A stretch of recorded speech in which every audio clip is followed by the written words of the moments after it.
The science of sound, exploring how we hear.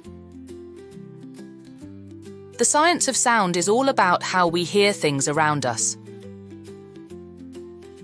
Let's explore some cool facts about sound. Vibrating waves. Sound travels in waves, like ripples in water.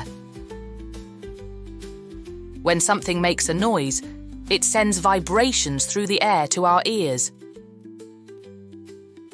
How we hear. Our ears are like special machines that catch sound waves.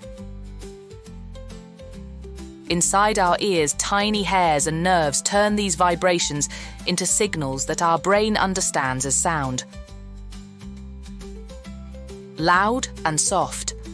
Sound can be loud or soft, depending on how big the vibrations are. A drum makes a loud sound because it vibrates a lot, while a whisper is soft because it vibrates less. Pitch perfect. Sound also has pitch, which is how high or low it sounds. A high-pitched sound, like a bird chirping, has fast vibrations, while a low-pitched sound, like a big drum, has slow vibrations. By understanding the science of sound, we can appreciate the music, voices, and noises all around us. So let's keep listening, learning, and exploring the fascinating world of sound.